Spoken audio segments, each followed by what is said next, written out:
Assalamualaikum warahmatullahi wabarakatuh. Selamat datang Waalaikumsalam. dalam podcast kelompok 10, Teknik Pemasyarakatan kelas B, dalam rangka memenuhi tugas ujian akhir semester mata kuliah Pendidikan Pancasila.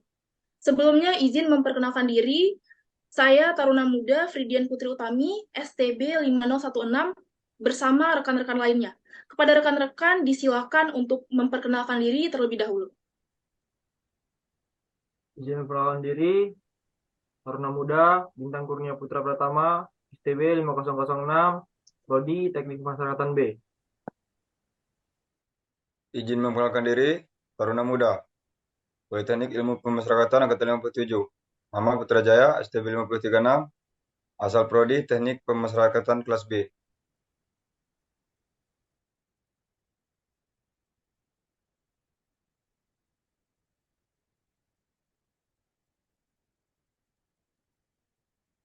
Izin mungkin kepada rekan Mari bisa di-unmute dulu. Izin memperkenalkan diri, Taruna Muda, Mari Muhammad Irwan Ritonga, STB 5026, Prodi Teknik Pemasyarakatan B. Izin memperkenalkan diri, Taruna Muda Muzakir, STB 5033, Prodi Teknik Pemasyarakatan B. Iya, terima kasih kepada rekan-rekan atas perkenalan dirinya. Selanjutnya di sini sudah bersama kami narasumber kami Bapak Muhammad Robi Fadlan. Selamat pagi, Pak. Ya, selamat pagi semua. Sebelumnya kami ucapkan terima kasih atas waktu dan kesempatan Bapak untuk bisa hadir di dalam podcast kami ini. Izin Pak, mungkin dalam beberapa menit ke depan akan ada pertanyaan dari saya sendiri dan beberapa rekan saya ini terkait rutan kelas 2 Bejanto. Izin Pak. Ya, baik, silakan ditanya-tanya. Izin Pak, mungkin bisa dimulai dari perkenalan tentang profil rutan kelas 2 Bejanto beserta mungkin pengalaman apa yang paling berkesan selama Bapak bertugas di sana. Izin Pak. Baik, sebelumnya izinkan saya untuk mulai. Assalamualaikum warahmatullahi wabarakatuh. Salam sejahtera untuk kita semua. Warahmatullahi wabarakatuh. Assalamualaikum. Perkenalkan, nama saya Muhammad Robi Fadlan. Saya berasal dari Unit Pelaksanaan Teknis Rumah Tahanan Negara kelas 2B Janto, Kanwil Aceh. Baik, saya angkatan di PNS itu TMT tahun 2020 akhir.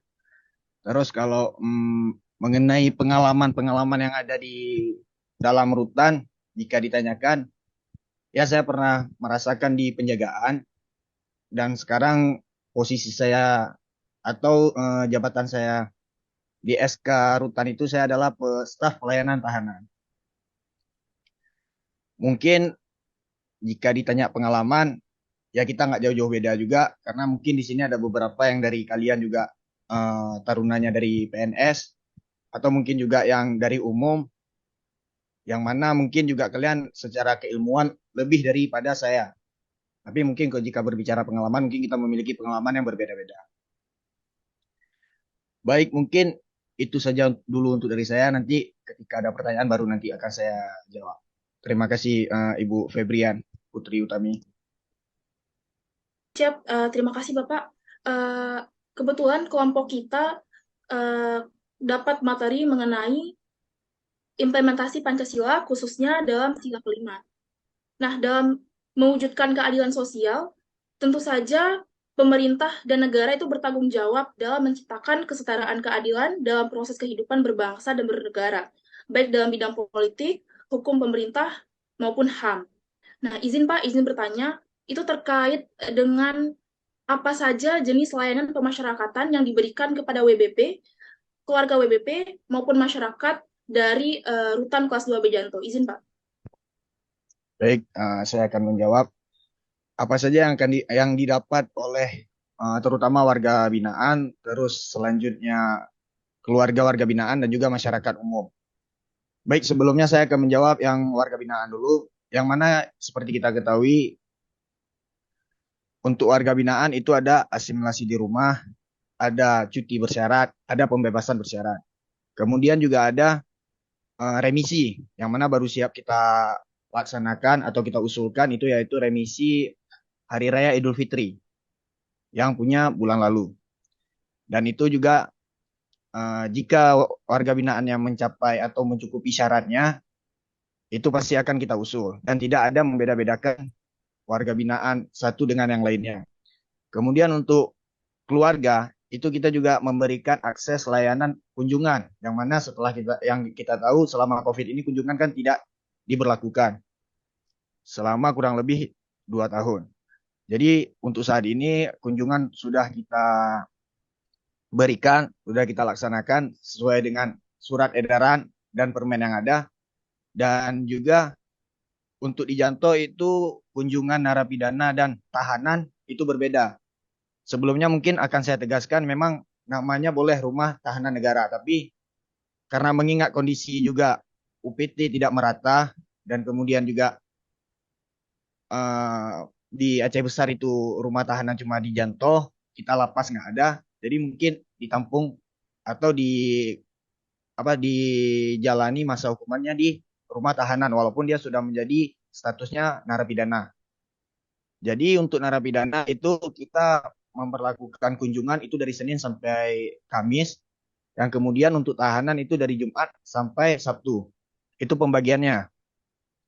Kemudian untuk masyarakat luas ya, kami Rutan Janto juga memberikan penyuluhan-penyuluhan, bekerja sama juga dengan pihak-pihak terkait seperti kejaksaan, pengadilan, dan juga kepolisian, yang untuk kita memberikan pemahaman kepada masyarakat mengenai apa itu fungsi tugas kita, dan kemudian bagaimana cara masyarakat luas itu mengetahui apa saja yang kita kerjakan, dan kemudian juga apa aja hak-hak narapidana yang ada di dalam itu. Seperti mungkin kalau untuk pembinaan, seperti contoh pembinaan, mungkin kalau di rutan terbatas ya pembinaan karena namanya aja rumah tahanan. Mungkin kalau di Janto itu lebih ke arah ceramah rohani ataupun pengajian yang kita laksanakan setiap minggunya. Mungkin itu yang bisa saya jawab. Silakan. Sekian. Terima kasih Bapak. Kalau begitu, apakah pernah ada kendala dalam layanan pemasyarakatan ini? Dan jika ada, terobosan apa yang pernah dilakukan oleh UPT di mana Bapak bertugas? Izin Pak. Baik, jika kendala saya rasa mungkin bukan cuma di Janto, hampir di semua unit pelaksanaan teknis itu memiliki kendala masing-masing. Tapi yang di Janto ini kendalanya yang pertama, kita overcrowded, itu udah pasti. Dan kemudian jumlah staf baik dari penjagaan ataupun staf yang bekerja di kantornya, baik itu staf pelayanan tahanan, baik itu juga staf KPR dan pengelolaan itu bisa kita bilang kurang, tidak imbang dengan warga binaan yang ada di dalam. Itu yang pertama. Dan kemudian terobosan-terobosan yang kita buat untuk sejauh ini, seperti saya kan di pelayanan tahanan. Jadi jarak antara kebiasaannya ini, jarak antara rutan dengan rumah si WBP atau rumah si penjamin atau keluarga penjamin atau keluarga warga binaan, yang mana contohnya saya berikan misalnya mau mengurus asimilasi di rumah atau pembebasan bersyarat, itu kan terlalu jauh. Karena kenapa? Boleh dilihat dari segi geografis itu Aceh Besar sangat luas.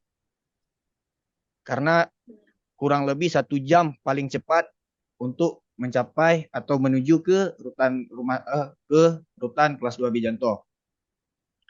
Yang mana terobosan yang kami buat, bagaimana caranya penjamin atau keluarga warga binaan jika ingin mengusulkan pembebasan bersyarat untuk mengambil jaminannya atau pernyataannya yang harus ditandatangan kepala desa, itu tidak harus lagi ke rutan. Itu yang sekarang ingin kami wujudkan dan insya Allah berjalan sesuai dengan apa yang kami inginkan. Jadi untuk warga binaan bisa melalui WA saya atau nanti dari email mereka bisa mengakses. Jadi mereka hanya cukup mengirim foto KTP untuk kita isikan atau kita buat surat jaminannya dan kemudian akan kita kirimkan lagi via WA. Nah, tapi ada kendalanya ketika ketika selesai mereka mengurus, mungkin udah tanda tangan kepala desa, udah ditanda tangan sama penjamin, nah, ya ini masih juga menjadi sedikit kendala. Mau nggak mau penjaminnya harus mengantarkan ke rutan karena kan kita butuh hard copy. Kalau untuk awal mungkin masih bisa kita kasih soft copy-nya. Ya, mungkin itu untuk saat ini. Dan kemudian kalau terobosan-terobosan yang dari bagi, bagian-bagian lain, mungkin bukan kompetisi saya untuk menjawab, tapi ingin saya coba. Mungkin dari segi kesehatan itu terobosannya yang mana setiap bulan dan atau setiap minggu itu selalu pengecekan kamar, melihat kondisi kamar WBP karena untuk menghindari dari berbagai penyakit. Dan kemudian perawat dan dokter di tempat kami juga selalu mengadakan sosialisasi untuk berkehidupan yang sehat di dalam rumah tahanan negara Janto. Mungkin itu dari saya. Siap, terima kasih Pak atas penjelasannya. Mungkin dari rekan Muzakir, ada yang ingin dipertanyakan? Izin Bapak, izin bertanya Bapak. Saya ingin menanyakan tentang bagaimana cara mengadili warga binaan pemasyarakatan yang bermasalah seperti mencoba berupaya melarikan diri begitu Bapak, atau berbuat keributan di UPT tersebut. Apakah ada tindakan yang membedakan kesalahan atau pelanggaran yang dilakukan dari WBP tersebut Bapak? Siap, terima kasih Bapak. Baik, jika kita berbicara perbedaan, ya pasti ada perbedaan setiap tindakan yang dibuat, tergantung kesalahan seperti apa yang dibuat. Contoh misalnya mereka ada melakukan, maaf kita bilang mungkin keributan atau berantem sesama teman yang di dalam rutan, mungkin itu akan kita berikan teguran secara tegas. Dan kemudian jika juga mereka masih tidak bisa akur, mungkin solusinya akan kita pindahkan ke kamar, kita pisah mereka. Antara mungkin sebelumnya mereka di satu kamar, akan kita pindah ke kamar yang lainnya. Dan jika yang melarikan diri, ini kan udah termasuk gangguan kamtip ya, udah termasuk berat. Jadi biasanya kita akan kita pindahkan dan koordinasi dengan divisi pas Kanwil Aceh. Dan kita juga menanyakan pada mereka bagaimana solusinya. Dan nggak semena-mena juga dari rutan ini melakukan tindakan ya seperti pemindahan atau apapun tindakannya, kita juga koordinasi dengan yang di atas. Jadi kita juga bergerak tergantung dengan apa yang diinstruksikan oleh divisi pas, oleh pimpinan yang di atas.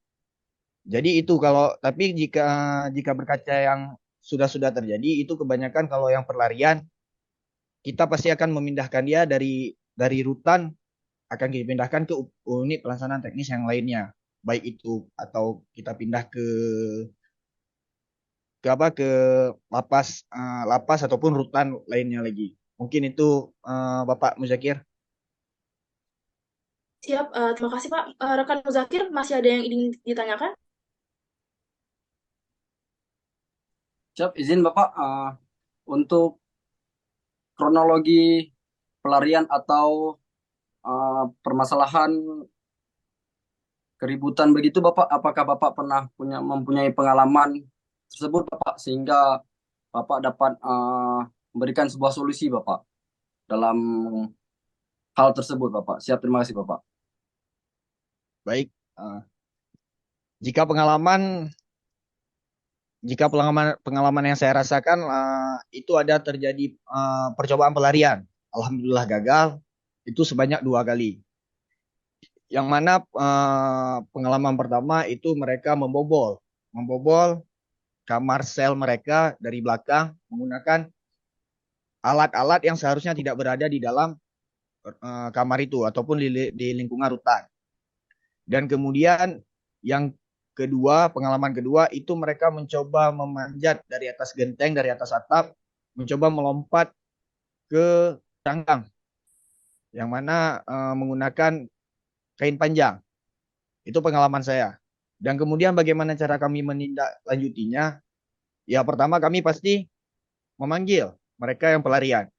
Akan kami kumpulkan, akan kami interogasi, dan kami buat BAP.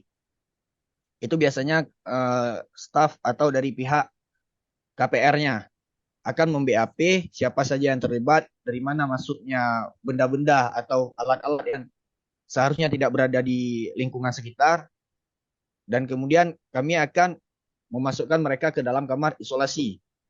Yang mana di dalam kamar isolasi ini nanti ketika mereka di dalam itu kami juga tetap memproses dan tetap harus mencari tahu siapa saja yang terlibat, bagaimana kronologinya, kenapa mereka bisa sampai, contoh seperti yang pengalaman luar, bagaimana mereka bisa sampai ke atas genteng, apa tidak ada yang melihat atau ada kerjasama dari pihak pegawainya atau ada kerjasama dari pihak tampingnya. Jadi kita akan interogasi semaksimal mungkin dan kemudian akan kita laporkan ke divisi PAS. Yang mana nanti di situ antara pimpinan dan pimpinan kepala rutan nanti akan meminta solusi dan meminta arahan. Mungkin itu yang bisa saya jelaskan sama Bapak Muzakir. Siap, terima kasih Bapak atas penjelasannya. Kepada rekan Bintang, kami silakan untuk bertanya. Izin Bapak, izin bertanya Bapak. Berpindah dari permasalahan yang jadi urusan dalam lapas, saya berpindah ke pertanyaan tentang keagamaan atau hak-hak narapidana yang ada di dalam lapas mengenai tentang hari raya keagamaan, Bapak. Kan narapidana itu plural, majemuk, agamanya berbeda-beda. Nah, pasti kan setiap agama mempunyai hari besar, seperti Waisak, Nyepi, Idul Fitri, eh, Natal, dan lain-lain gitu kan. Nah, ketika hari raya besar gitu, apakah narapidana mendapatkan hak-haknya seperti kayak kunjungan kunjungan hari raya Idul Fitri, kunjungan hari raya Nyepi, apakah cuma hari raya besar seperti agama Islam dan agama Kristen aja, Pak? Apakah agama Hindu, agama Buddha yang tahanannya mempunyai agama lain selain Kristen dan Islam mempunyai hak yang sama dalam mendapatkan layanan kunjungan di hari raya besar, Bapak? Terima kasih, Bapak. Baik, terima kasih Bapak Bintang Kurnia Putra. Saya akan menjawab yang pertama. Untuk sejauh ini kebetulan belum ada tahanan yang berbeda agama kalau yang di Rutan Janto. Jadi ketika pertanyaan ini ingin saya jawab, ya saya juga tidak tahu harus mengatakan apa. Tapi jika seandainya ada, seperti yang dibilang tadi, kita masyarakat Majemuk yang terdiri dari berbagai-bagai suku dan juga agama yang berbeda-beda, jika ada nanti mungkin akan kita realisasikan atau akan kita buatkan. Contoh misalnya jika ada yang Kristen, baik itu Protestan atau Katolik, mungkin akan kita gunakan via Zoom. Dimana kan jika kita tahu di gereja atau di gereja, tiap gereja itu mungkin ada yang live streamingnya mengenai tentang kerohanian tiap minggunya. Karena kenapa saya ini di pegawai kami juga ada yang Kristen, jadi saya melihat dia tiap minggu itu dia selalu Zoom ataupun dia nontonnya di YouTube di live streaming platform-platform yang ada menampilkan tentang kerohanian mengenai Kristen. Mungkin itu, tapi kalau untuk agama lain mungkin akan nanti jika ada nanti mungkin juga akan kami carikan solusinya untuk kami implementasikan bagaimana dia bisa mencapai hak-hak dia seperti yang dibilang tadi. Dan untuk mengenai kunjungan ya karena tidak ada mungkin untuk saat ini tidak ada kami terapkan ataupun tidak ada permasalahan karena di Janto ini 100% Islam. Semua WP-nya isinya adalah agama Islam. Jadi belum ada yang masuk yang contoh misalnya Kristen, Hindu atau Buddha.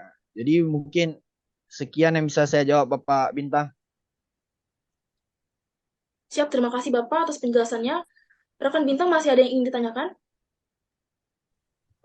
Izin menambahkan pertanyaan Bapak mengenai layanan kesehatan. Di UPT tempat Bapak bekerja, pemberian layanan kesehatan apakah sudah merata di setiap WBP? Apakah yang menjadi program unggulan dalam bidang kesehatan, Bapak? Misalnya, kalau misalnya dia sakitnya tidak terlalu parah, apakah tetap diobati, apakah hanya dibiarkan saja, atau bagaimana, Bapak? Apakah dia misalnya dari keluarga yang miskin, maka dibiarkan saja, kalau yang kaya dia diduluankan, apa bagaimana, Bapak? Terima kasih, Pak. Baik, terima kasih Bapak Bintang. Mungkin di dalam layanan kesehatan yang di unit pelaksanaan teknis saya, alhamdulillah kami tidak ada membeda-bedakan mana si kaya, mana si miskin, dan kita tidak ada membeda-bedakan jenjang sosial ataupun suku, atau dia dari Jawa, atau ini dari Batak, atau ini dari Aceh, tidak ada, karena semua rata. Dan kemudian kesakit tingkat apa ya, permasalahan kesehatannya atau sakit yang WBB ini derita, yang kita juga akan mengklasifikasi, akan melihat sakitnya seperti apa.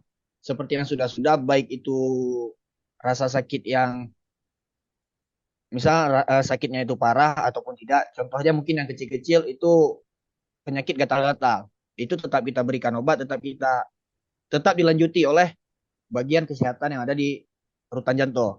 Dan kemudian jika ada penyakit-penyakit yang berat, kita juga ada membuat MOU itu kerjasama dengan pihak rumah sakit sekitar di Aceh Besar. Yang mana ketika memang sakitnya tidak bisa kita tangani lagi di rutan, itu akan kita rujuk ke rumah sakit yang kita bangun kerjasama. Dan ketika juga rumah sakit yang kita kerjasama ini juga tidak bisa mengatasinya, mungkin akan dirujuk lagi kepada rumah sakit yang lebih besar lagi. Kalau itu di Aceh ada nama Zainal Abidin, rumah sakit regional emang rumah sakit induknya di Aceh. Mungkin itu. Jadi contoh, saya akan berikan contoh mungkin yang kayak penyakit besar-besar itu, dulu kami pernah ada WBP yang terkena HIV. Ada juga WBP yang terkena stroke, ada yang WBP terkena TBC. Jadi yang WBP ini, seperti ini akan kami berikan perhatian khusus. Yang mana dia kamarnya juga kita sediakan kamar terpisah dengan WBP yang lain supaya tidak menular. Dan kemudian kondisi kesehatannya itu hampir setiap hari. Hampir setiap saat itu dicek atau dikontrol oleh petugas pengamanan, dan juga koordinasi juga dengan perawat atau dokter yang ada di tempat kami. Jadi mungkin gitu Bapak Bintang. Kalau untuk membeda-bedakan kita tidak ada, tapi jika cara pengobatannya kita membeda-bedakan. Mana yang kita membuat gimana ya? Kita melakukan pengawasannya berbeda-beda tergantung apa penyakit yang dia deritanya. Mungkin itu Bapak Bintang. Baik, terima kasih, Bapak. Siap, terima kasih Bapak atas penjelasannya. Selanjutnya kita akan beralih kepada rekan Putrajaya. Kepada rekan Putrajaya, kami silakan untuk bertanya. Siap Bapak, siap izin bertanya Bapak, dan izin menanggapi pertanyaan dari yang Bapak sampaikan tentang pertanyaan dari rekan Bintang Kurnia Bapak. Izin Bapak. Siap, seperti yang Bapak sampaikan tadi Bapak, untuk tidak ada perbedaan antara si kaya dan si miskin, koruptor, ataupun narapidana yang berlatar belakang miskin dari tindak pidana, misal seperti karena masalah perekonomian Bapak. Nah, ketika mereka berada di dalam UPT tempat Bapak bekerja, apakah tidak ada perbedaan mulai dari pelayanan yang diberikan oleh pegawai lapas Bapak, seperti misal tadi contoh kesehatan, terus di kamarnya Bapak untuk fasilitas dan lain sebagainya Bapak. Karena kan banyak kita ketahui berita negatif di masyarakat gitu Bapak tentang perbedaan yang sangat mencolok gitu Bapak, seperti di lapas-lapas yang ternama Bapak yang diisi oleh para koruptor Bapak. Siap Bapak, siap izin Bapak. Siap, terima kasih Bapak. Baik, terima kasih Bapak Putra. Sekali lagi mungkin saya ingin menjawab dan juga mungkin ingin menegaskan bahwa memang ya seperti yang kita tahu di berita dan kemudian beberapa baru ini juga ada artis yang speak up mengenai kondisi lapas atau rutan yang ada di jajaran kita. Tapi jika di Janto maaf kita bilang jangankan untuk kita mengistimewakan melalui kamar ya. Itu kamar yang ada aja itu kami kesusahan karena kenapa? Kapasitasnya cuma 125 tapi diisi untuk kemarin ketika saya lihat itu diisi oleh 303 orang. Dan itu 2 kali lipat dari kapasitas yang ada. Jadi untuk kita melakukan hal-hal yang untuk mengistimewakan setiap warga binaan, baik itu mungkin dia koruptor karena uangnya banyak atau dia bandar karena uangnya banyak, dibanding-banding dengan yang cuma maling ayam atau maling kambing, itu untuk saat ini semoga kedepannya mungkin tidak ada. Dan saya juga bisa berkata untuk saat ini di Janto itu tidak ada. Karena itulah tadi karena kita memiliki keterbatasan juga. Mungkin di tempat lain kenapa bisa? Mungkin mereka ya sel-selnya banyak, kemudian isinya sedikit atau ya mendapatkan perhatian khusus dalam segi infrastruktur. Nah, sedangkan UPT saya untuk saat ini itu yang gimana ya bilang tidak ada pembedaan emang sedikit pun tidak ada perbedaan yang mana kita bilang aja di karantina aja kadang yang belum saatnya kita untuk pindahin ke kamar harus kita pindahin ke kamar karena kenapa Bapak itu terlalu rame udah di dalam kadang jadi yang mana secara aturan mungkin dia belum saatnya tapi mau nggak mau harus kita sebar harus kita masukkan ya per kamar supaya kenapa tidak mengganggu juga kesehatan yang ada di dalam dan kemudian juga takutnya akan terjadi gangguan kamtip. Jadi kalau ditanya tentang perbedaan untuk saat ini dan semoga seterusnya tidak ada. Baik, mungkin itu Bapak Putra. Siap, terima kasih atas penjelasan Bapak. Kepada Rekan Putrajaya, apakah masih ada pertanyaan yang ingin ditanyakan? Siap Bapak, siap. Terima kasih Bapak. Siap Bapak, izin menanggapi Bapak. Berarti Bapak untuk implementasi sila kelima di tempat sila kelima Pancasila untuk di tempat UPT Bapak bekerja untuk saat ini menurut Bapak sudah berjalan dengan baik Bapak. Siap Baik, Bapak. baik. Jika ditanya berjalan dengan baik, saya tidak mengatakan itu berjalan dengan baik, tapi kami juga kita sebagai petugas pemasyarakatan pasti ingin mewujudkan semaksimal mungkin. Dan kemudian menyangkut dengan keadilan sosial bagaimana sila kelima yang mau ya kita inginnya dilihat tidak ada memilih-milih atau tidak ada membeda-bedakan siapapun yang ada di dalam. Baik mungkin di dalam itu ada saudara kita atau kenalan kita yang menjadi WBP, semoga kita juga tidak akan membeda-bedakannya.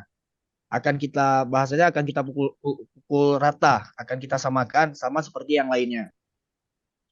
Tapi jika dikatakan bahwa sudah berjalan dengan baik, ya saya juga sendiri tidak berani mengatakan itu. Ya kembali lagi kita tetap menjalankan tugas kita, tusi kita, dan juga kita akan bersifat profesional. Yang mana kita juga tidak membedakan, oh ini ada teman aku nih yang dulu di luar, atau ini ada saudaraku. Mungkin itu Bapak Putra, tapi untuk mungkin untuk jawaban yang saya katakan tadi, mungkin tidak dipungkiri juga ada beberapa oknum ya, ataupun rasa tidak enak, apalagi ketika itu saudara. Ya termasuk juga saya pribadi juga ada beberapa yang saya kenal di dalam itu. Mereka ingin mendapat perlakuan khusus karena kenapa? Mereka kenal sama saya. Tapi apakah saya memperlakukan khusus untuk saat ini atau bagi saya tidak? Tapi saya tidak tahu pandangan bagi WBP yang lain. Karena kenapa? Mungkin dengan dia berbicara dengan saya aja, mungkin WBP yang lain sudah merasakan ada ketimpangan sosial bahwa dia kenal sama petugas. Nah, tapi kalau untuk saya pribadi, saya tidak membeda-bedakan. Ketika memang karena saya di pelayanan tahanan, ketika memang masa dia udah mencukupi atau syaratnya udah mencukupi untuk contohnya apa kita usul pembebasan bersyarat, itu mau saya kenal mau tidak saya kenal tetap saya usul. Ya. Tapi kalau pandangan WBP yang ada di dalam itu seperti apa, ya balik lagi kita tidak bisa mengontrol isi pikiran dan isi hati orang. Mungkin itu Bapak Putra. Siap, Siap, terima Bapak. kasih Bapak atas Terima kasih. penjelasannya. Kemudian kita akan beralih kepada rekan Mari. Kepada rekan Mari kami persilahkan untuk bertanya. Siap, izin Bapak, izin bertanya Bapak. Saya hanya ingin menanyakan sedikit saja mengenai tentang hak kebebasan. Bagaimana pegawai dapat menjamin hak-hak kebebasan para narapidana Bapak? Siap, izin bertanya Bapak. Baik. Izin sebelum saya bertanya, apakah boleh saya bertanya lagi nih kebebasan seperti apa yang Bapak Mari maksud? Seperti kebebasan yang mereka lakukan untuk mendapatkan hak kebebasannya Bapak di dalam lapas Bapak. Baik, Atau baik akan saya jawab. Mungkin kebebasan yang dijamin oleh undang-undang atau emang hak-hak mereka yang mereka dapatkan. Kembali lagi seperti tadi juga ada pertanyaan sebelumnya. Pertama itu kita kan mempunyai kebebasan untuk memenuhi kebutuhan agama kita. Ya, bagaimana itu salat, jika di Islam itu ada salat Jumat, yang mana itu kan salat Jumat harus dilakukan secara jamaah. Yaitu kita jamin ya setiap narapidana itu wajib ataupun kita emang ketika Jumat kita akan membuka blog untuk mereka melaksanakan ibadah salat Jumat. Itu bagi yang muslim karena kenapa kembali lagi tadi kebebasan-kebebasan yang dimaksud ini mungkin juga menyangkut juga tentang dengan informasi apa WBP itu mendapatkan informasi yang dari petugas. Contoh misalnya bagaimana kapan mereka bisa mengusulkan pembebasan bersyarat, apa saja hak-hak mereka, apa saja yang menjadi syarat-syarat untuk naikkan untuk kita usulan integrasi, baik itu pembebasan bersyarat, cuti bersyarat atau asimilasi di rumah. Yang mana sekarang juga asimilasi di rumah masih berlaku hingga bulan 6 nanti di 2/3-nya. Jadi itu kita juga mensosialisasi Pak Mari kepada WBP bahwa mereka mendapatkan informasi dan mereka mendapatkan jaminan bahwa hak-hak mereka terpenuhi. Dan contoh juga kebebasan yang seperti tadi akses kesehatan kita juga tidak ada membeda-bedakan, semua bisa mendapatkan akses kesehatan dan juga untuk kunjungan kita juga tidak ada membeda-bedakan bahwa oh ini dari si A, ini dari si B, enggak. Kita semua rata jika jam kunjungannya masih ada kita tetap mempersilahkan para pengunjung. Jadi kita tidak ada membeda-bedakan bahwa ini yang si kaya nih, kita utamakan dulu masa kunjungan. Tidak. Kita tetap memberikan kebebasan bagi WBP dan juga sesuai dengan rule atau SOP yang ada di Rutan Janto itu. Mungkin bisa menjawab pertanyaan Pak Mari atau masih ada yang kurang? siap, cukup siap. Terima kasih Bapak. Siap, terima kasih kepada Bapak Robi Fadlan atas jawabannya dan penjelasannya. Mungkin diskusi hari ini akan kita cukupkan sampai di sini. Sebelumnya kami sangat berterima kasih dan sangat mengapresiasi kepada Bapak Robi Fadlan atas waktu dan kesempatannya. Terima kasih Bapak. Baik, sama-sama. Dan terima kasih juga kepada rekan-rekan yang sudah bertanya. Kami harap dalam video ini dapat menambah wawasan dan bermanfaat bagi para yang menonton. Kami akhiri, wassalamualaikum warahmatullahi wabarakatuh. Waalaikumsalam warahmatullahi wabarakatuh.